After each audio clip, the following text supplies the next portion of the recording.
السلام عليكم واهلا وسهلا بكم معنا في فيديو جديد.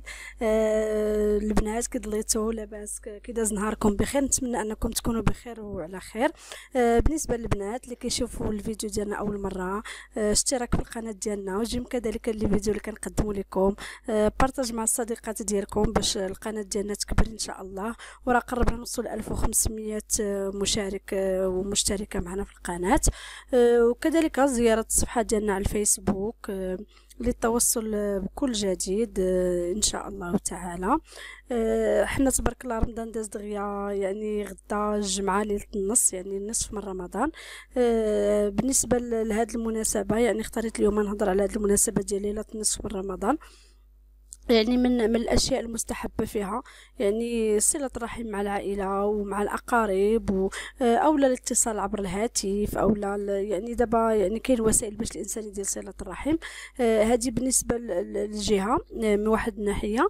ومن ناحيه اخرى غادي نهضر شويه على بعض العادات وبعض التقاليد اللي تيكونوا في هذه الليله المباركه، وهي الليله اللي كيتجمعوا فيها الحباب، كتجمع فيها العائله. كيتجمعوا عند الكبير في العائله، مثلا كيتجمعوا عند الخال ولا عند العمه ولا. وبالنسبه لهاد الليله كتكون متميزه من ناحيه المأكولات اللي كتكون فيها. يعني كاين بعض الاسر اللي كدير رفيسه بالدجاج البلدي، كاين بعض الاسر اللي كدير مثلا كسكسو، كاين اللي كيديروا دجاج محمر. يعني وكاينه عادات اللي كتكون فيها.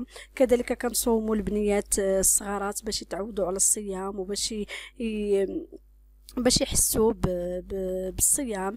كيصوموا البنيات الصغيورين، كيديروا لهم بعض العادات والتقاليد في الصيام ديالهم الاول. كتلبس البنيته اولا الوليد واحد اللباس تقليدي. كتكون كدار ليه الحنه، كتجمع العائله كتحتفل به. كاين كتخاد ليه هديه يعني جزاء ليه على الصبر ديالو طيله اليوم وفي الصيام، يعني على الصيام. كاين اللي مثلا عندها مثلا كاينين بعض الاسر كيكونوا مثلا خاطبين الابن ديالهم اولا مثلا البنت ديالهم اللي مخطوبه. يعني كيجيو الا كانت البنت اللي مخطوبه كيجيو ولي العريس عندهم للدار. يعني حنا كنسميوها تفقيده، ولا مثلا كيتفكروا العروسه في هذيك المناسبه. يعني كيجيبوا لها كادو، كيجيبوا العشاء عند نسابهم. كاين كذلك الا كان العريس من العائله، يعني هو اللي الوالدين ديالو كيمشيو عند دار العروسه. يعني كيتفكروا العروسه، كيديو لها حتى هما دي كادو، كيديو لها العشاء. يعني كاينين بعض العادات اللي كتدار، يعني اللي هي يعني مستحبه. يعني مستحبه انها تكون في هذه الليله المباركه واللي هي ليله النصف. يعني الانسان كيحتفل انه دوز واحد النصف ديال رمضان الحمد لله بخير وعلى خير. كاين مجموعه ديال يعني الناس كيفطروا جميع. يعني مثلا كتكون واحد الاسره، يعني مثلا بحال حنا عندنا مثلا في الاسره كيجيو الخالات، كيجي الخال، كتكون الاسره كبيره، كيكون واحد الفطور مجموع، كيكون واحد العشاء مجموع. والحاجه اللي زوينه هو ما كيكونش عشاء واحد، يعني مثلا كل واحد كيجيب العشاء ديالو. كتلقى مثلا واحد داير دجاج محمر، مثلا واحد داير كسكسو، واحد مثلا داير طنجيه، مثلا كل واحد شنو كيكون داير. يعني كيكون فيها واحد اللمه ديال الحباب، كيكون فيها واحد الصله ديال الرحم اللي دابا افتقدناها في المجتمع ديالنا. يعني بهاد الوسائل ديال التواصل الاجتماعي وهذا، والظروف ديال الحياه اللي تغيرات وهذا، يعني فقدنا هذا. ولكن كيجيو هاد المناسبات بحال مثلا كيف ما كنهضروا اليوم في على هذا الموضوع ديالنا اللي هو ديال النصف من رمضان.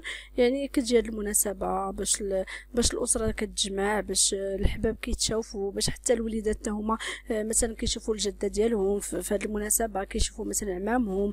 يعني لان كتكون الظروف ديال الحياه اللي ما كتخليش الانسان يتلاقى. كتكون هذه فرصه للمه ديال الحباب، ونستغلوا بحال هاد الفرص اللي حنا افتقدناهم. يعني حنا بحاجه مثل هاد المناسبات ومثل هاد الفرص الدينيه اللي كتقربنا من العائله ومن الحباب، وكتقربنا كذلك مع صله الرحم. يعني والدين ديالنا والاسلام ديالنا يعني حتى على صله الرحم، يعني والاجر ديالها كبير عند الله سبحانه وتعالى. يعني كتجي هاد المناسبه يعني ما فيها باس الانسان يستغلها، وخصوصا يعني ربما هاد رمضان يعني جات بالجمعه والحد يعني الانسان راه كاين عطله، يعني ما فيها باس الانسان نهار السبت الناس ما خدامينش، يعني ما فيها باس الانسان يمشي يسهر مع العائله.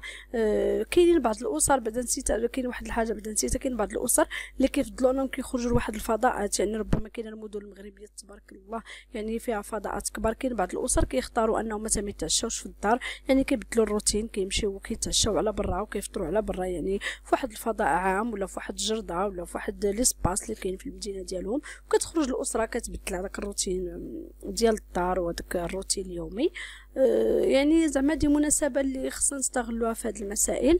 يعني هادو هما الاشياء اللي مهمه كذلك في هذه الليله المباركه، هي بعض العادات والتقاليد اللي دويت لكم عليها، وان شاء الله يجيو فيديوهات اخرين هذا باش نهضروا على مناسبات اخرين اللي بغينا نحييو هاد الشيء اللي الحنين عندنا دابا. حنا هاد الشباب ديال اليوم عندنا واحد الحنين لما كان يعيشه اباؤنا في الماضي، يعني التواصل، يعني تجلس مع العائله وما تخدمش التليفون ديالك، تجلس مع العائله وتصنت ليهم ويتجمعوا على ديك الصينيه ديال الاتاي وعلى داك التبسيط ديال الحلوى، ويتجمعوا على سلوك، يتجمعوا على ابسط الاشياء. يعني هاد الحاجه رجعنا لها، وان شاء الله غادي تجي فيديوهات اخرين اللي غادي نهضروا فيها على مثل هاد المواضيع ومواضيع اخرى ان شاء الله.